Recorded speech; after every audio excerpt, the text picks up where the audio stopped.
It's a fiber artist, like a weaver. She's a weaver. It's amazing. Yeah, I wanted to look behind, but I didn't. Oh, yeah. It's like a copy. Yeah, I love fabric.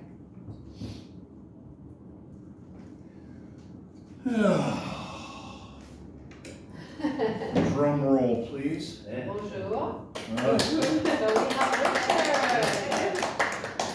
Thanks for, sorry. Thanks for, sorry. No, thanks for inviting me. And so, I will read. Okay. As a child, I daydreamed about being a Pittsburgh Steeler. One September day in third grade, I was belly aching about playing football when Chris Klinbex told me my pudgy 9-year-old self could play for the Shaler Cubs. I begged Mom to take me down Glenshaw Plank Road to sign up for the Shaler Cubs after school that day. But alas, like so many things in my life, I was late for the sign up and probably overweight anyway. It hurts me more than you know to watch a young man cry like you because he can't play football. But I'm sorry, I can't help you, son, said Coach McCabe, grizzled and plump with a stogie hanging from his lips. I began playing football in 7th grade for the St. Bonaventure Bobcats under Coach Bobby Keenan. He taught me football is a tough game. It's when you are loafing that you get hurt. Hustle as hard as you can on every play and you won't get hurt.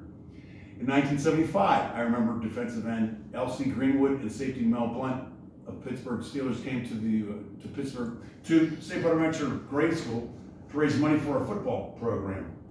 The Steelers were in our like deities when they walk around Pittsburgh. It seems like I wanted to play football for the Pittsburgh Steelers forever. Oh, let me see here. What else did I have? Yeah. I wanted to play Pittsburgh for the Steelers forever, but I had to deal with some things. And here we go. At Shaler High School, my wrestling coach, Bob Sire, had a state champion son, Bobby Jr., a wrestler at Michigan, who knew West Virginia University head coach Don Nehlen. Nehlen came to West Virginia University as a head coach after being the offensive coordinator for the Wolverines under Bo Schembechler. Coach Sire, my wrestling coach, began. Rich, my son Bobby knows Don Nehlen. And Rich, Don Nehlen doesn't like to party. And Rich, I know that you like to party. At the time, the University of Pittsburgh was not onto my hard partying ways. They invited me to be an usher's assistant at their games. I knew local football legend Bill Fralick from wrestling him at Penn Hills. Bill and I used to do the twist and shout. When we'd wrestle, he would twist and I would shout. Despite this, or because of this, we shared a laugh at some of these functions. We did a West Virginia game and I was yelling hoopies when the West Virginia fans were chanting, "Let's go Mountaineers." I was a very proud 16-year-old. We did a Pitt spring game when I was a junior at Shaler High School. Each of us involved in this Pitt football recruitment program got a chance to talk with none other than head coach Jackie Sherrill. Funny how this young, impressionable 16-year-old from Shaler couldn't find anything else to talk about other than how much booze he drank the night before. I believe I was boasting about how much beer I could drink and how much my head hurt from it. Really? Coach Sherrill said with eyes wide open and a big grin. You don't say. Surprisingly, the University of Pittsburgh did not offer me a football scholarship. Funny, it brings to mind the time a coach from Temple came to my high school to recruit me. We talked, and the next day, my guidance counselor, she says to me, that coach from Temple asked me, "What's wrong with that kid? He lacks confidence." "You know what I'm talking about?" she asked me. And I just shrugged my shoulders. The desire to play football kept my brain together. I wrestled so I could play football. I stayed in school so I could play football. I stayed out of trouble as best I could because I wanted to play football. My father was disappointed in me. "You're an athlete. I don't understand you," he would say to me. When he got the chance to, when I came home drunk and stoned and staggered into the house. I would just look at him speechless and respond, swaying slightly. As a junior in 1978, playing against Dan Marino in Central Catholic was my biggest game at Shaler High School. It was our homecoming, and Central Catholic was rated #1 in Pennsylvania. Our Shaler Titan soccer team played the rival Springdale High School the night before this homecoming game with Central Catholic. And I must have been very high that night on Tie Stick or Colombian or something, because I tore a mirror off the Springdale High School bus. As is their wont, a Shaler police officer was watching the sporting event, and he promptly arrested me for interfering with the Springdale High's transportation at said game. I'm not sure if I felt ashamed or stupid or sheer brazen disbelief. I do remember the people in the uppermost seats turning their backs to the soccer game and watching me get arrested. At this point, I would like to nominate myself as the original soccer hooligan in the United States of America. I would like to hear your nomination if you have a different one. My poor dad. I loved him so much, he bailed me out again. They just hit me with the repairs of the bus, disorderly conduct, and a drinking fine. I put my dad through so much, and this was just another bump in the road. My football coaches, Packman Berger and head coach Kmetz, the next day surrounded me, or before the football game surrounded me. I think Westberger, Packman, and Kmetz, in unison, were interjected at various points. What the fuck is your problem? These coaches said. What are we fucking gonna do with you? They said. They chewed me out an hour before the game and let me play. It was raining all day and the field was a sea of mud. I sacked Dan Marino. Hooray! I'll bet he's thrilled. Central Catholic was leading 14-0 at halftime, and our Shaler High School marching band left the stands in our homecoming.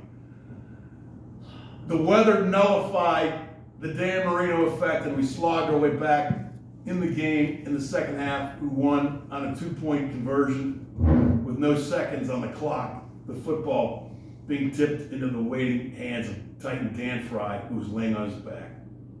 But I never played on a winning team until I played at West Virginia University. Indeed. Should we stop there, or should we read some more? What do you think? Want to read some more? I love listening to you, huh? Well, I don't care. So, Richard, I'm sure. you are like talking about the sport part, Yeah. and then the actor's part. So then, when you read, you're like almost performing, right? Right. I like that. Work some more of that in there. All right. Okay. All right. Speaking of acting, theater. Oh, here we go.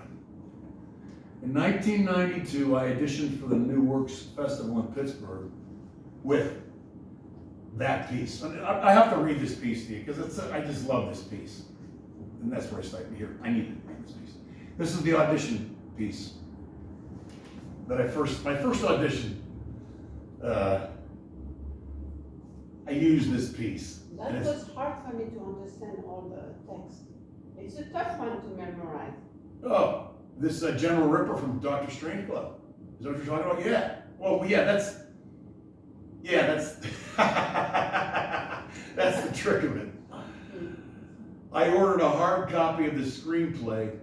This is like back in, God almighty, man, this is like 1991, of Dr. Strangelove from a film magazine, and memorized the precious bodily fluids monologue and dialogue. It's a monologue he had with Mandrake. This is sort of a dialogue he has with Mandrake. He goes, Mandrake, do you realize that in addition to fluoridating water, there are studies underway to fluoridate salt, flour, fruit juices, soup, sugar, milk, ice cream. Ice cream, Mandrake. Children's ice cream. You know when fluoridation first began? 1946. 1946, Mandrake. What does that coincide with? How does that coincide with your post-war commie conspiracy, huh? It's incredibly obvious, isn't it? A foreign substance is introduced into our precious bodily fluids without knowledge of the individual. Certainly without any choice. That's the way your hardcore commie works. I first became aware of it, Mandrake, during the physical act of love. Yes, a profound sense of fatigue, a feeling of emptiness followed. Luckily, I was able to interpret these feelings correctly. Loss of essence. I can assure you it has not recurred, Mandrake. Women sense my power, and they seek the life essence. I do not avoid women, Mandrake, but I do not deny them my essence. Anyways, they were laughing their ass off at that audition piece at the Pittsburgh New Works Festival in 1992. I left the room, everybody was laughing. Director Denise Poulin cast America's Rocco, Joe Schultz, and myself in a play called Butter's Goat. Basically, some guys in Brooklyn find a genetically altered goat, and the hilarity and crazy antics begin from there. It was a good play. It was hilarious. Joe Schultz was tasked with handling a live goat on stage, and it started shitting. And the crowd was laughing. Denise told him to pick up the turds and keep doing his lines. Denise Poulin didn't take any crap. Ha ha ha. Denise was a beautiful and nurturing soul guiding us through memorization and the blocking of the play. The rehearsal process was so new to me. I remember playing in a rugby game and doing a rehearsal in the same afternoon. I was on stage rehearsing with Joe Schultz. We were less than a week away from opening, and I went up. I just forgot everything. I broke character and said something stupid like I can't remember. Something profound, you know? Joe Schultz, all 5'6" of him, I think, that brilliant little queer, grabbed me by the lapels of my jean jacket, and he shook me.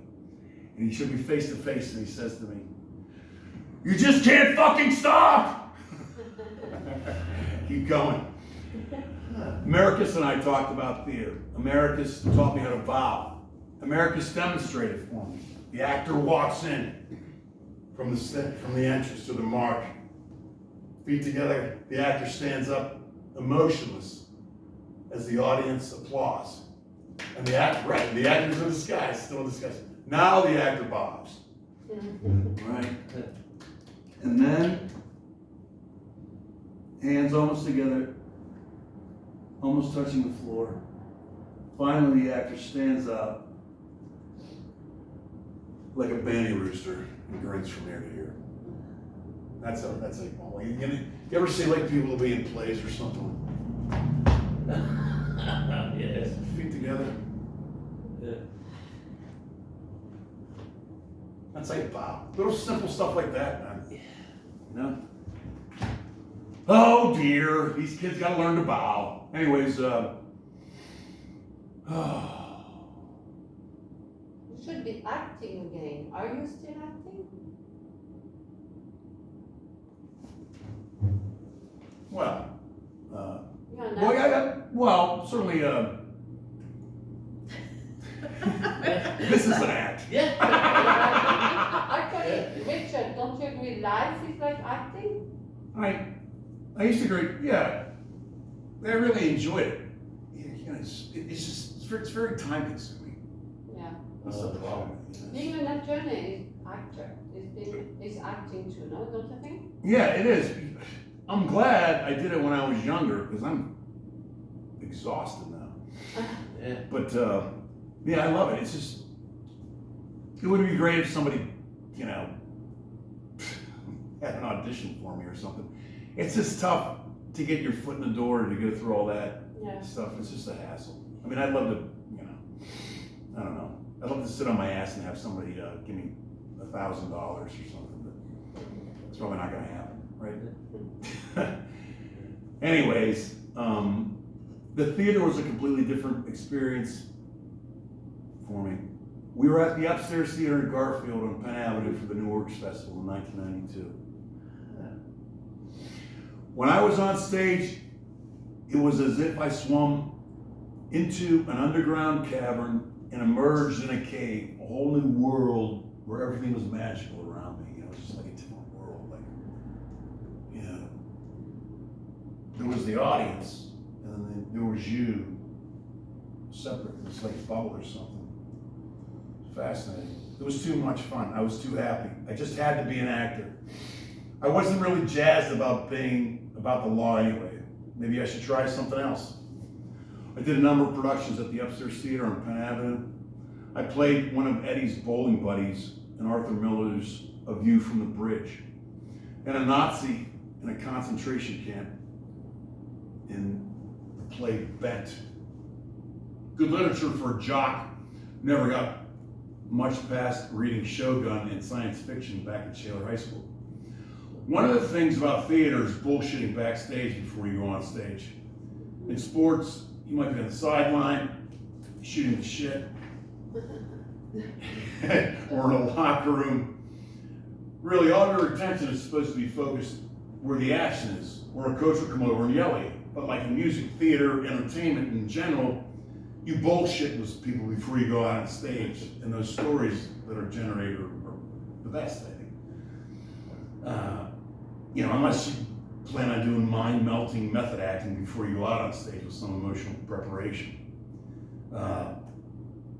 Or like me, find somebody to run your lines so you can remember your lines. In theater, comedy, or music, those moments you share with your fellow performers are precious. Tom McLaughlin directed a production of A View from the Bridge at the Upstairs Theater.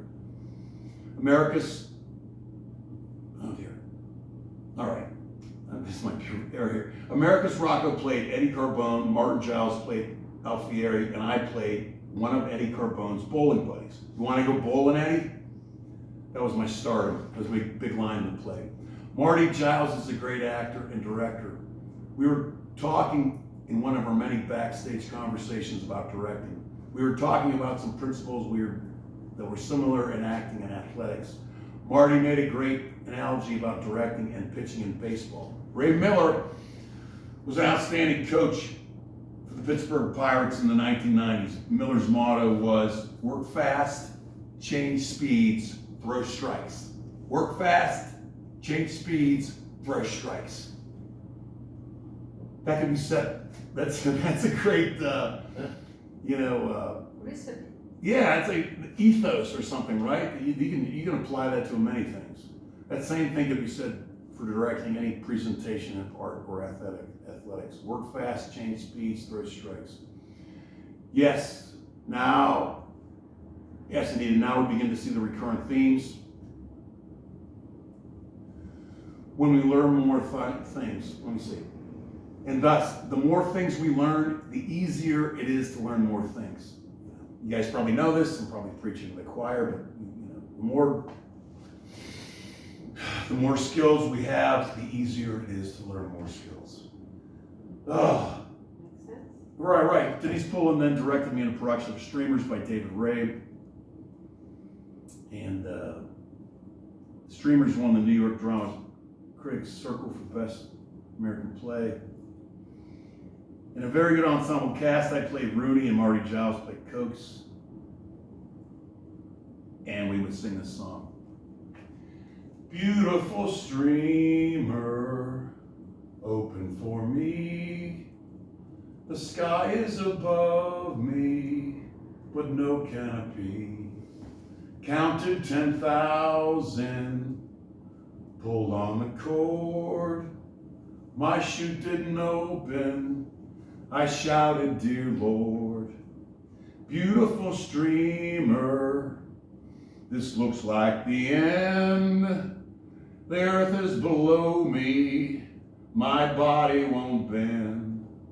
Just like a mother watching o'er me, beautiful streamer, open for me. You you're young enough, I highly recommend you audition for a production of Streamers. It'll be good for your soul, especially if you're a big dumb jock. Alright. Yeah. So, how's that? Wonderful, and I'm thinking, can I make a suggestion, Richard? Sure. We done? Yeah. Are we done? It's up to you. I mean, I love listening to you, so, but that was great since we are a small crowd. But I am in touch with a non-profit organization downtown Pittsburgh, and they have, because see, I feel like you have something to share to help kids who struggle, and the way you bounce back in life is amazing. And that restaurant downtown, let me give you the name, I was trying to find, is working with kids who just got out of jail. But you know, kids not taken care of by family or mental struggle or whatever. And I was so touched by that place. It's called Cafe Momentum. Coffee Momentum. Yes, so I am suggesting this because I think you could be like guidance for those kids. We are going to have something happening, a big fundraising at the gallery in May for Cafe Momentum to help those kids. Oh, you're gonna have it here. Yes, they are going to bring catering, all that, da-da-da-da. And then I met already with Jade, and I think it would be so interesting that, because they bring outsiders, Cafe Momentum, you have to go both please go eat there. The food is great, and they have a little type of classroom in the side where they bring outsiders. So you are being paid to guide those kids. And I think there is something here that you could share with them. Will you be open to do maybe one time? I think it would be fantastic, Richard, because your book is healing for those kids. You know, when you say theater is a great way to stay healthy and strong, and even as well as sport, this is a message that could be Thanks, I very appreciate nice. that. So they're coming here in May? So in March, I do a fundraising where I am giving them a chunk of money in March, at the end of March. So we can do two things. Or I connect you with them. I told them how great you are. And then you go there, do one-time event. Or we do that here, but this time with that organization, and the kids come. Do you want me to suggest that to her? Whatever's easier for. Will you be willing to all go? Or? I'll go down there. Sure. Oh, great. And it's called Cafe Momentum. Cafe Check Momentum. on your phone. Yeah. It will be wonderful for those kids. Yeah, I think so. And even